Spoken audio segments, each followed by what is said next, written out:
मेरा नाम नबीला है। मेरी हाइट 5 फुट 2 इंच है। मेरी एज 27 साल है और मैं बहुत ही क्यूट और खूबसूरत हूँ। मेरा चेहरा फूलों की तरह हुसैन है। मेरी आंखों में मस्ती भरी है। मेरे गाल मोटे और भरे भरे हैं और मेरे होंठ रस भरे रसीले हैं। तो हुआ कुछ यूं था कि मैं इस वक्त तकरीबन 16 साल की थी जब हमारे मैट्रिक के इम्तिहान होने वाले थे।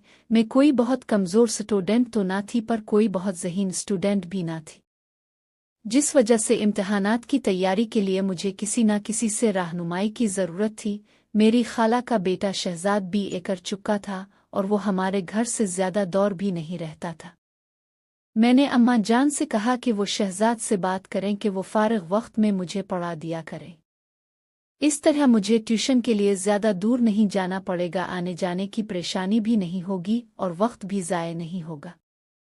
अम्मा इसी दिन शहजाद से बात कर आई और उन्होंने मुझे बताया कि उन्होंने शहजाद से बात कर ली है और वो हर शाम 7 बजे से 9 बजे तक आया करेगा मुझे पढ़ाने। इस दिन ने जल्दी जल्दी तमाम काम निपटाए और अपनी किताबें लेकर ड्राइंग रूम में पढ़ने बैठ गई।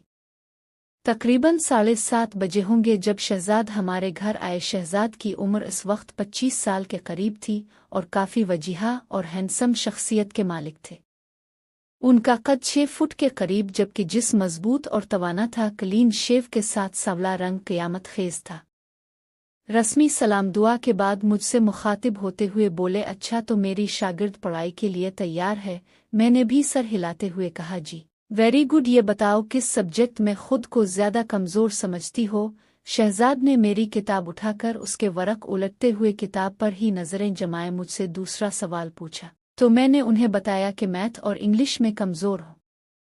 मैं थोड़ा सिमट कर बैठी हुई थी और बात करते हुए भी थोड़ी जेजे कर रही थी। शहजाद ने किताब मेज़ पर रखते हुए मेरी जानिब देखा और बोले, अगर इसी तरह तुम घबराई और जेजेकित रहोगी तो मेरा नहीं ख्याल कि मैं तुमको जो कुछ पढ़ाऊंगा वो तुमको ज़हन नशीन भी करा सकूंगा। लिहाजा डरने जेजेकिनी की ज़रूरत नहीं। हम बड़े दोस्ताना माहौल में स्टडी करेंगे और जो कुछ भी पढ़ेंगे इसे याद भी रखेंगे। जी बेहतर। मैं खुद को थोड़ा रिलैक्स जाहिर करने की कोशिश करते हुए बोली। इस दिन पढ़ाई तो कोई ख़ास न हुई, अलबत्ता शहजाद ने अपनी बातों और चुटकुलों की मदद से मेरी जेजेका दूर कर दी। मैं अब काफ़ी रिलैक्स भी थी। यही वजह थी कि मैं शहजाद के चुटकुलों का जवाब भी चुटकुलों की सूरत ही दे रही थी। मेरा चंचल पिन बेदार हो चुका था। शहजाद ने थोड़ी सी मैथ की मश्क कराई और इंग्लिश से शुरू करने का कहकर घर के लिए उठे। अम्मा ने उन्हें रोक लिया कि चाय तो पीते जाएं। शहजाद भी चाय के लिए बैठ गए। चाय और थोड़ी गुपशप के बाद शहजाद कल शाम 7 बजे आने का कहकर घर चले गए। तकरीबन 2 हफ्तों तक मामलात ऐसे ही चलते रहे। वो वक्त के खासे पाबंद थे, वक्त पर आते और अपना काम वक्त पर ख़त्म करके चले जाते। उनकी शख्सियत जाजिब नज़र तो थी ही, उनके पढ़ाने और समझाने का अंदाज भी खूब था। यही वजह थी कि मैं शहजाद की गिरविदा हो चुकी थी और उनसे काफ़ी बेतकल्लुफ़ी भी हो चुकी थी। इस दिन शहजाद मुझे मैथ की मश्क करा रहे थे। जब अम्मा चाय ले आई उन्होंने चाय मेज़ पर रखी और बोली कि चाय पहले पी लेना। ये कहकर वो वापस किचन में चली गई। मश्क ख़त्म हुई तो मैंने चाय की प्याली उठाकर शहजाद को देना चाही तो पता नहीं क्या हुआ कि मेरा हाथ कांप गया और सारी की सारी चाय शहजाद के ऊपर गिर गई, जिससे उनकी पतलून और शर्ट भीग गई। मेरे तो ओसान खता हो गए। दौड़ती हुई गई और तौलिया उठा लाई। मैं बार बार शहजाद को सॉरी बोल रही थी और साथ ही साथ उनकी शर्ट को तौलिए से खुश्क करने की कोशिश कर रही थी। अब जले तो नहीं? मैंने मुसलसल तौलिया रगड़ते हुए पूछा। चाय से तो नहीं जला, लेकिन अब तुम ज़रूर जला डालोगी। मैं उनके इस जुमले को बिल्कुल भी ना समझी और इसी तरह तौलिया से उनकी शर्ट को खुश्क करने में लगी रही। मैं शायद कुछ देर और इसी तरह तौलिए से उन्हें खुश्क करने में लगी रहती, पर शहजाद ने मुझे रोक दिया और मुझे दोनों कंधों से उठाकर खड़ा करते हुए बोले, बस करो बबली। घर में मुझे सब इसी नाम से पुकारते थे। Everything is fine. तुम खामखा परेशान हो रही हो। लेकिन मैं खुद में बहुत शर्मिंदा थी, इसीलिए जब मैंने उन्हें इस शफ़क़त से पेश आते देखा तो मेरी आंखों से आंसू निकल आए। उन्होंने जब मुझे यूं रोते देखा तो अपनी बाहों में भरते हुए मुझे सीने से लगा लिया और माथे पर बोसा देते हुए बोला, अरे पगली, रोती क्यों हो? तुमने जानबूझकर चाय थोड़ी गिराई है, ये तो हादसाती ऐसे हुआ। उनके ढारस बंधाने पर मुझे हौसला हुआ और मैंने आंसू पोंछते हुए कहा, जानती हूँ कि हादसा हुआ है, लेकिन हादसात भी तो किसी न किसी गलती का ही नतीजा होते हैं और इस हादसे की गलती की मैं ही जिम्मेदार हूँ। शहजाद भी शायद माहौल को खुशगवार बनाना चाहते थे, इसलिए बोला, बबली मैं तुम्हें इजाज़त देता हूँ कि तुम ऐसे हादसात रोज़ किया करो। वो हंस रहे थे और उनकी ये मानवीय हंसी मेरी समझ से बाहर थी। मैं भी उन्हें हंसते देखकर मुस्करा दी। शहजाद ने कहा, चलो वापस वहीं से शुरू करते हैं जहां पर हादसा हुआ था। ये कहते हुए उन्होंने मुझे अपनी बाहों के घेरे से आज़ाद कर दिया। मैंने वापस अपनी कुर्सी पर बैठकर किताब खोलना चाहा तो शहजाद ने कहा, आज का काम खत्म कल देखेंगे, मैं चलता हूँ क्योंकि इस हालत में मैं तुम्हें कुछ नहीं पढ़ा पाऊंगा। शहजाद अपनी किस हालत के बारे में कह रहे थे मुझे कुछ पता न चला। मैं तो इस दिन जब मैं बेड पर थी तो ये वाकया बार बार मेरे दिमाग में घूम रहा था और ये सब इस वक्त तो मेरे लिए बेमानी थे, लेकिन अब उन वाकयात को सोचना अच्छा लग रहा था और मुझे पता ही न चला कि कब नींद ने आ लिया और मैं नींद की गहरी वादी में गौते खाने लगी। इस रात मैंने बारहा ख्वाब में शहजाद को देखा। कभी हम किसी नदी के किनारे बैठे बातें कर रहे होते, कभी किसी पार्क के कोने में किसी बेंच पर बैठे कुछ राज और नियाज की बातें कर रहे होते, कभी पहाड़ों जंगलों और सहराओं में तो कभी ठाठे मारते समंदर की लहरों से खेल रहे होते। गरज इस रात मैंने और शहजाद ने मिलकर दुनिया जहान की सैर की। मैं इस दिन बहुत गहरी नींद सोई। सुबह उठी तो मेरे ख्वाब का हर हर मंजर मेरे जहन में नक्श था। मैं बिस्तर से उठना ही नहीं चाह रही थी। मैं उन ख्वाबों की दुनिया से निकलना ही नहीं चाह रही थी। मुझे इल्म नहीं कि ऐसा क्यों था, पर जो भी था बहुत पुरलुत्फ था। दूसरी शाम जब शहजाद हमारे घर पहुंचे तो मैं इसी वक्त नहाकर निकली थी। मेरे बाल गीले थे और उनसे अभी तक पानी टपक रहा था। शहजाद की बार बार उठती हुई नज़र को मैं बखूबी नोटिस कर सकती थी। मैं तो शहजाद को ख्वाबों में बसा चुकी थी, लेकिन यहाँ लगता था कि शहजाद के मन में भी कोई बात चल रही है। दौरान सटडी मुझे आज मेरी दिल में अजीब अजीब ख्यालात आ रहे थे। मैं नहीं जानती थी कि प्यार किया है, लेकिन इतना ज़रूर था कि शहजाद के ख्यालात मुझे मदहोश कर रहे थे। जिंदगी में मुझे ऐसी फीलिंग्स पहले कभी नहीं हुई थी। यूं ही जब शहजाद मुझे मैथ के एक सवाल की मश्क करा रहे थे तो मैं उनके साथ बहुत करीब हो गई थी। मैंने ऐसा कोई इरादतना नहीं किया था, बल्कि ऐसा होना इत्तेफाकना था। आखिर 9 बजे और शहजाद घर जाने के लिए उठे तो मैं भी किताबें समेट कर उठी तो उन्होंने करीब से गुजरते हुए बड़ी आहिस्तगी से कहा, बबली तुम आज बहुत खूबसूरत लग रही थी। मैंने चौंक कर उनकी तरफ देखा तो इस दौरान वो मुझसे दूर हिट चुके थे। उनके अल्फाज सारी रात मेरे कानों में बजते रहे। शायद ख्वातीन के मुताल्लिक सच कहा जाता है कि वो बहुत खुद पसंद होती हैं, इसीलिए उनकी तारीफ की जाए तो फूले नहीं समाती। अगले दिन भी शहजाद वक्त पर ही आ गए। अभी हमने सटडी स्टार्ट ही की थी कि बिजली चली गई। मैं उठी कि मोमबत्ती जलाकर ले आओ तो शहजाद ने मेरा हाथ पकड़ लिया और बोले, हमने कौन सा मोतियों से माला परोहनी है, ऐसे ही बैठ के बातें करते हैं, थोड़ी ही देर में बिजली तो आ ही जाएगी।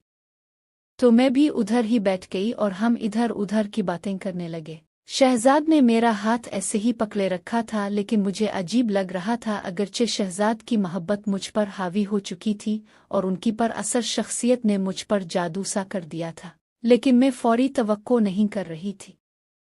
कमरे में इस वक्त चूंकि अंधेरा था और हम एक दूसरे के चेहरों के तासुरात नहीं देख पा रहे थे। हकीकत कहूँ तो मुझे उनके हाथ अपने हाथ पर बहुत मज़ा दे रहा था, लेकिन कोई अंदरूनी खौफ था जो रोक रहा था। लेकिन अगर शहजाद की जगह कोई भी और होता तो मैं यकीन से कह सकती हूँ कि मैं इसका मुंह नोच लेती, लेकिन शहजाद के लिए तो मैं पहले से ही सब कुछ हारी हुई थी। लेकिन फिर भी मैं ये सब कुछ नहीं चाह रही थी जो हो रहा था।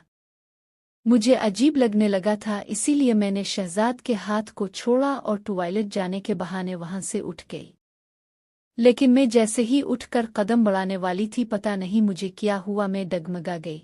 इसी लम्हे शहजाद ने हाथ बढ़ाकर मुझे सहारा दिया तो मैं गिरने से बच गई। मैं बहुत नर्वस हो गई थी शायद। मैं जल्दी से टॉयलेट की तरफ भागी। मुझे कुछ हाजत तो ना थी, अलबत्ता ठंडे पानी से मुंह पर छींटे मारे तो गर्मी का एहसास कुछ कम हुआ। मैं अभी टॉयलेट में ही थी कि बिजली आ गई। मैं वापस ड्राइंग रूम में आई तो शहजाद वहां मौजूद नहीं थे। मुझे परेशानी हुई कि ऐसा किया कि वो बताए बगैर ही चले गए। इसी वक्त अम्मा ड्राइंग रूम में आई तो उन्होंने बताया कि शहजाद कह रहा था कि इसके सर में दर्द हो रहा है और बिजली भी नहीं है, इसलिए वो घर जा रहा है। मैंने भी किताबें समेटें और अपने बेडरूम में चली आई। मेरी सोच का महवर बस शहजाद ही थे। इस रात भी मैं उन्हीं सोचों में गर्क सो गई। सुबह उठी तो शहजाद की ही याद में सारा दिन मसहूर होती रही। शाम होने से पहले ही मैं शाम का बेचैनी से इंतजार करने लगी। मैं देखना चाहती थी कि शहजाद आज कैसे बर्ताव करते हैं, लेकिन वक्त होने के बावजूद वो नहीं आए। मैं इंतजार करती रही, लेकिन मेरा इंतजार बस इंतजार ही रहा। वो 8 बजे तक नहीं आए तो मैंने अम्मा से कहा कि खैर हो शहजाद, पता नहीं आज क्यों नहीं आए। अम्मा ने कहा कोई और काम पड़ गया होगा इसलिए नहीं आ सका होगा। मैंने कहा नहीं अम्मा, कल जब वो गए थे तो उनकी तबीयत ठीक नहीं थी, क्या पता वो अभी तक ठीक ना हुए हों। अब खाला को फ़ोन करके उनका पता तो कराए। अम्मा को भी जैसे कुछ याद आया तो उन्होंने खाला को फ़ोन लगाया। तब खाला ने बताया कि शहजाद तो कल से सख्त बुखार में तप रहा है। मुझे इल्म हुआ तो सख्त बेचैनी हुई, दिल चाहा कि अभी जाऊं और उसका बुखार खुद पे ले लूं, लेकिन मैं इस वक्त क्या कर सकती थी। सुबह में अम्मा को साथ लेकर उनका पत्ता लेने खाला के घर गए तो देखा शहजाद वाकई बुखार की वजह से बिस्तर में पड़े थे। थोड़ी सी रस्मी बातचीत के बाद में इधर ही बैठ गई। खाला और अम्मा भी साथ बैठी अपनी बातों में मसरूफ हो गई। शहजाद ने एक बारगी हमारी तरफ देखा, फिर उन्होंने अपनी आंखें मूंद ली। हम खाला और अम्मा की मौजूदगी में कोई बात नहीं कर सकते थे, इसीलिए हम खामोश बैठे थे जबकि खाला और अम्मा बातें कर रहे थे। बातों बातों में खाला ने बताया कि उनकी सहेली की बेटी की शादी थी जहां उनका जाना बहुत ज़रूरी था, लेकिन नहीं जा सकती। अम्मा पूछ रही थी क्यों नहीं जा सकती हो, तो खाला बोली जिसके साथ जाना था वो तो बिस्तर पर पड़ा है और आपके भाई साहब खालू भी ऑफिस से छुट्टी नहीं ले सके कि उनके साथ चली जाती। अम्मा चूंकि खाला की सहेली को जानती थी और उन्हें पता था कि वो किधर रहती हैं, इसलिए खाला से बोली तुम्हारी सहेली कौन सा दूसरे शहर में रहती है, टैक्सी पकड़ो और 2-3 घंटे में वापस आ जाओगी। मैंने ये सुना तो मेरे दिमाग में आइडिया आया कि अगर अम्मा और खाला शादी पर चली जाएं तो मुझे शहजाद से अकेले में बात करने का मौका मिल जाएगा। यही सोचकर मैंने भी अम्मा की ताईद में कहा खाला अगर आपकी सहेली इसी शहर में रहती है तो तब आप ज़रूर हो आएं। शहजाद की फिक्र ना करें, 2-3 घंटों तक हम उनकी तीमारदारी कर लेंगे।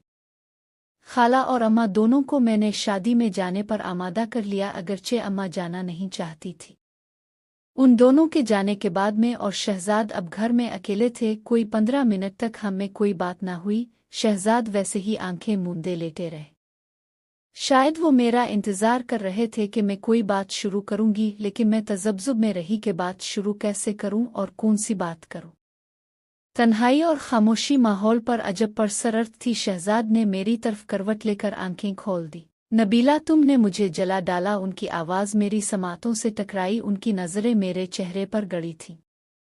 तुम शायद समझ रही होगी कि मैं बुखार से तप रहा हूँ, लेकिन ऐसा नहीं है। ये आग जिसमें मैं जल रहा हूँ तुम्हारी ही प्यार में लगी हुई है। देखो जल रहा हूँ ना मैं। ये कहते हुए उन्होंने मेरा हाथ अपने माथे पर लगा दिया। उनका माथा सच में अंगारे की तरह था। जी शहजाद, मेरे मुंह से बस इतना ही निकल पाया। शहजाद दीवानों की तरह मेरे हाथ को अपने चेहरे पर रख रहे थे जैसे वो इस तरह सुकून पा रहे हो। सुकून तो मुझे भी हासिल हो रहा था, मोहब्बत तो मुझे भी हो गई थी।